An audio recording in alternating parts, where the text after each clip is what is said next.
You are watching Maulana Anis Bilgrami. Please subscribe. Also, don't forget to like, comment, and share.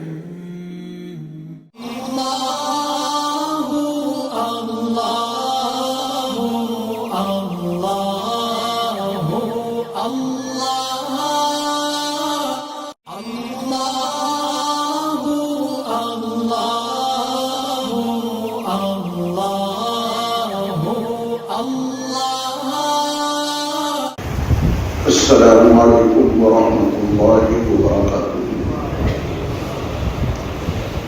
بسم اللہ الرحمن الرحیم۔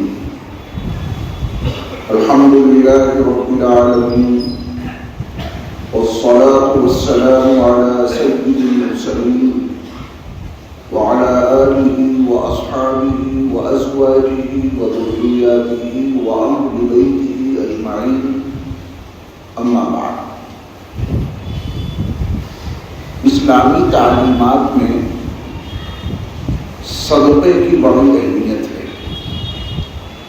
صدقہ بلاؤں کو ٹالتا ہے، صدقہ مصیبتوں کو دفع کرتا ہے، صدقے کے ذریعہ بیماروں کا علاج کرنے کا حکم ہے۔ صدقہ انسان کو جہنم کے عذاب سے بچاتا ہے۔ مالی اعتبار سے ہی صدقہ ضروری نہیں، جو آپ صدقے میں مال دیتے ہیں وہ تو ہے ہی صدقہ، لیکن اللہ کے نبی صلی اللہ علیہ وسلم نے صدقے کے عنوان سے اپنی امت کو متعدد کام بتائے ہیں مال کے علاوہ۔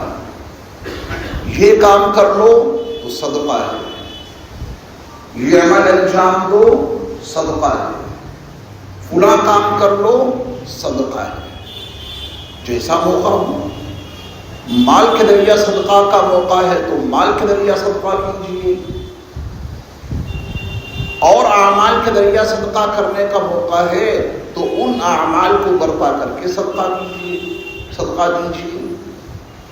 آج کے درس میں صحیح بخاری اور صحیح مسلم میں سیدنا ابو ہریرہ رضی اللہ تعالی عنہ کے حوالے سے جو اللہ کے نبی صلی اللہ علیہ وسلم کا فرمان عالی شان مذکور ہے، اس صحیح حدیث کے تناظر میں چند وہ اعمال سمجھنے ہیں جن کو اللہ کے نبی صلی اللہ علیہ وسلم نے صدقہ قرار دیا ہے، اور وہ روزانہ اپنے معمولات میں شامل کرنے ہیں وہ کام۔ اللہ کے نبی صلی اللہ علیہ وسلم کا فرمان عالی شان جو صحیح بخاری صحیح مسلم میں موجود ہے، عن ابی ہریرہ رضی اللہ تعالی عنہ قال قال رسول اللہ صلی اللہ علیہ وسلم کل سلامہ من الناس علیہ صدقہ کل یوم تطلع فیہ الشمس۔ اللہ کے نبی صلی اللہ علیہ وسلم نے فرمایا انسان کے ہر جوڑ کا صدقہ ہے، روزانہ جب سورج طلوع ہو، ہر وہ دن جس میں سورج طلوع ہو، انسان کے جوڑوں کا صدقہ ہے۔ اللہ تعالیٰ نے ہمارے اور آپ کے بدن میں کتنے جوڑ بنائے ہیں، اگر وہ جوڑ نہ ہوں تو ہم چل نہیں سکتے، بدن میں اگر وہ جوڑ نہ ہو تو ہم بیٹھ نہیں سکتے، اعضاء میں اگر وہ جوڑ نہ ہو تو آپ کوئی چیز پکڑ نہیں سکتے، کوئی چیز اٹھا نہیں سکتے۔ اللہ رب العزت والجلال نے ہر انسان کے بدن میں اس کے اعضاء میں جو جوڑ بنائے ہیں، ہر جوڑ کا صدقہ ہے، اور یہ روزانہ ہے۔ سورج کے طلوع ہوتے ہی ہر انسان کو اپنے بدن کے جوڑوں کا صدقہ دینا ہے۔ قرآن سمجھ میں آ گیا؟ اللہ کے نبی صلی اللہ علیہ وسلم نے مال والے صدقے کا یہاں تذکرہ نہیں کیا، مالی صدقے کی ہدایات قرآن اور حدیث میں متعدد مقامات پر مذکور ہیں۔ یہ صحیح حدیث جو بخاری اور مسلم میں موجود ہے، جس کے راوی سیدنا ابو ہریرہ رضی اللہ تعالی عنہ ہیں، اللہ کے نبی صلی اللہ علیہ وسلم نے ہر صاحب ایمان کو اس کے اپنے بدن کے جوڑوں کا صدقہ لینے کی تلقین کی ہے۔ اب چند اعمال دیکھیں جو اس صحیح حدیث میں مذکور ہیں۔ نبی صلی اللہ علیہ وسلم نے فرمایا کہ تعدل بین اثنین صدقہ، دو انسان، ایک ظالم ایک مظلوم، دو انسان، ایک نے کسی کا مال ہڑپ لیا، دوسرے کا نقصان ہو گیا، دو لوگ جن کے درمیان عدل اور انصاف کی ضرورت ہے، ایک غالب ہے ایک بیچارہ مغلوب، ایک جابر ہے ایک انسان مقہور، ان کے درمیان میں کون انصاف کرے گا؟ اللہ نے آپ کو صلاحیت اگر عطا کی ہے تو ان دو انسانوں کے درمیان آپ انصاف برپا کر دیں، افہام و تفہیم کے ذریعہ، گفتگو کے ذریعہ، جو صلاحیت آپ کے پاس موجود ہے۔ ایک بھائی نے دوسرے بھائی کا سارا حق ہڑپ لیا، وہ چھوٹا بھائی در در کی ٹھوکریں کھا رہا ہے، اس کا حق اسے نہیں مل پا رہا ہے۔ اللہ نے آپ کو صلاحیت عطا کی ہے، ان دونوں بھائیوں کے درمیان آپ عدل برپا کر دیں، اس عدل برپا کرنے کے نتیجے میں آپ کو صدقے کا ثواب ملے گا۔ کریں گے کوشش؟ خود آپ کو محسوس ہو جائے کہ میں نے کسی کے ساتھ میں زیادتی کر رکھی ہے، میں نے کسی کا مال ہڑپ رکھا ہے، تب اس کے کی کوئی تیسرا آ کے انصاف کرائے، آپ خود انصاف کر دیجئے، بھائی آپ کا یہ حق میری طرف سے یہ لے لیجئے۔ آپ نے خود اپنے اور دوسرے کے درمیان میں عدل برپا کر دیا تو جو اس کا حق دے رہے ہیں وہ تو حق ادا ہی ہو جائے گا، خود آپ کو مزید صدقہ کرنے کا ثواب ملے گا۔ اللہ یہ شعور ہمیں اور آپ کو عطا فرمائے۔ رسول کریم صلی اللہ علیہ وسلم نے اس کے بعد ایک دوسرا عمل بتایا۔ ایک شخص ہے جو کسی گاڑی پر، کسی سواری پر، اس زمانے میں تو یہ ایسی سواریاں نہیں ہوتی تھی جیسی آج ہیں، میرے مصطفیٰ کا یہ فرمان قیامت تک کی تمام سواریوں کے لیے برپا رہے گا۔ اس زمانے میں گھوڑوں کی سواری ہوتی تھی، اونٹوں کی سواری ہوتی تھی، خچروں اور گدھوں کی سواری ہوتی تھی، آج بھی سواریاں ہیں، ان پہ کوئی شخص چڑھ رہا ہے، کمزور آدمی ہے، وہ اسکوٹی پہ بیٹھ نہیں پا رہا ہے، آپ نے اس کو اٹھا کے بٹھلا دیا۔ ایک آدمی بس پہ چڑھنا چاہتا ہے، ضعف یا کمزوری یا کسی وجہ سے وہ اس پہ چڑھ نہیں پا رہا ہے، آپ نے اسے چڑھا دیا۔ اپنے ذہن کے پردوں پر جتنی سواریاں ہو سکتی ہیں وہ سب لائیے، اور کسی کو اس کے اوپر سوار کرانے کا تصور لائیے۔ کروڑوں درود و سلام ہو نبی مکرم صلی اللہ علیہ وسلم پر کہ آپ نے فرمایا کہ اگر آپ کسی کو سواری پر سوار کرنے میں کوئی مدد کر دیں یہ بھی صدقہ ہے۔ اور آپ علیہ السلام نے پھر ایک تیسرا عمل بتایا کہ ایک آدمی سواری پہ خود تو سوار ہو گیا، مگر وہ اپنا سامان لے کے نہیں چڑھ پا رہا ہے، اس کا سامان نیچے رہ گیا، آپ نے اس کا سامان اس کی سواری پر رکھوا دیا۔ جو لوگ ہوائی جہاز کا سفر کرتے ہیں تھوڑی دقت آتی ہے کمزور لوگوں کو، وہ اپنا ہینڈ بیگ اوپر والے کیبن میں رکھ نہیں پاتے، آپ ساتھ میں موجود ہیں، اس کا ہینڈ بیگ لیجیے کیبن میں رکھ دیجیے، یہ بھی اسی زمرے میں آتا ہے۔ رسول اللہ صلی اللہ علیہ وسلم نے اس کو صدقہ قرار دیا۔ کریں گے کوشش؟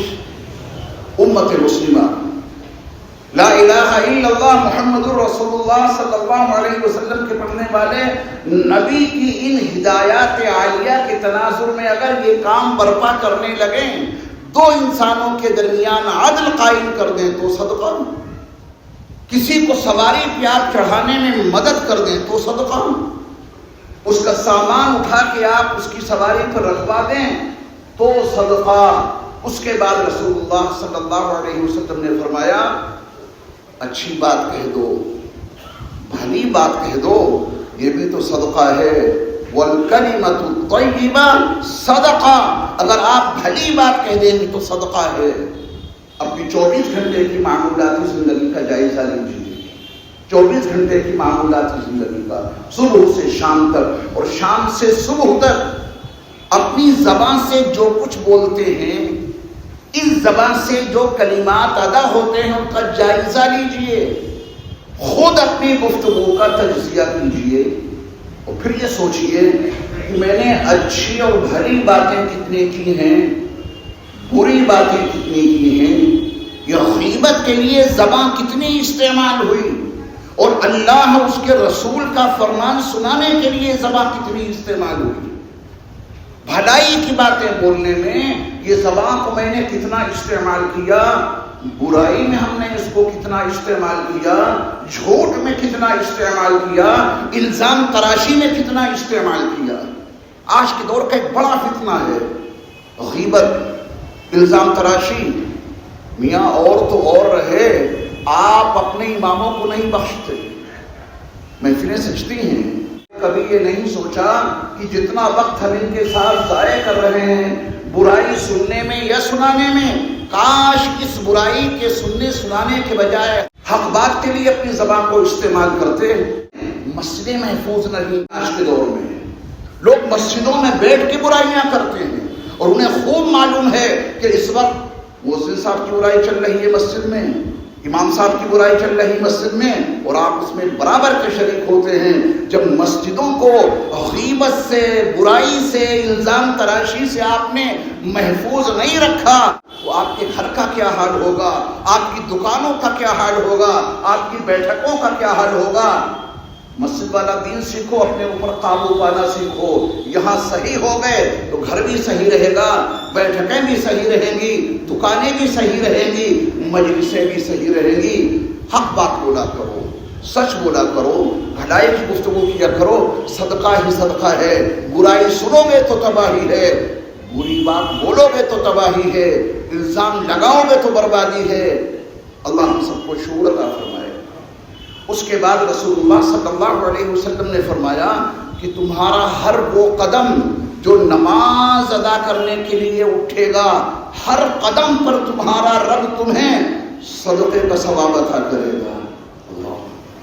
اس کے بعد رسول اللہ صلی اللہ علیہ وسلم نے فرمایا کہ راستے میں کوئی تکلیف دہ چیز پڑی ہے، پتھر پڑا ہے، اینٹ پڑی ہے، کانچ، کوئی اور چیز جو گزرنے والوں کو تکلیف پہنچا سکتی ہے، آپ نے اس تکلیف دہ چیز کو راستے سے ہٹا دیا۔ آپ بچ کے بھی نکل سکتے تھے، لیکن آپ محمد رسول اللہ کے غلام ہیں نا۔ اسلام کی تعلیم یہ ہے کہ دوسروں کو اذیتوں سے بچانے کی کوشش ایک مسلمان کی مذہبی ذمہ داری ہے۔ آپ بچ کے نکل تو سکتے تھے، لیکن محمد رسول اللہ کی غلامی یاد آئی اور ان کے دین کی تقاضے یاد آئے تو آپ نے اس تکلیف دہ چیز کو سائڈ میں کر دیا، ہٹا دیا، پتھر ہٹا دیا، روڑے اینٹیں ہٹا دیں، کانٹے، کوئی بھی تکلیف دہ چیز تھی راستے میں آپ نے اسے ہٹا دیا۔ کروڑوں درود و سلام ہو نبی مکرم صلی اللہ علیہ وسلم پر کہ آپ نے اس عمل کو بھی صدقہ قرار دے دیا۔ راستے میں چلتے چلتے تکلیف دہ چیز کو آپ نے الگ کر دیا۔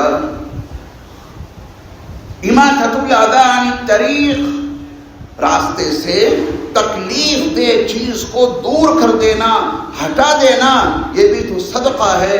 اللہ کے نبی صلی اللہ علیہ وسلم نے ہمیں اور آپ کو کتنے اعمال بتا دیے جن کے کرنے سے آپ کو صدقے کا ثواب ملتا ہے۔ مالی صدقہ بھی دیں، اپنے بدن کے جوڑوں کا بھی صدقہ دیں، اور رسول اللہ صلی اللہ علیہ وسلم کا چونکہ فرمان ہے کل یوم تطلع فیہ الشمس، روزانہ جب سورج طلوع ہوتا ہے، روزانہ یہ بدن کے جوڑوں کا صدقہ روز کرنا ہے، ایک دن نہیں۔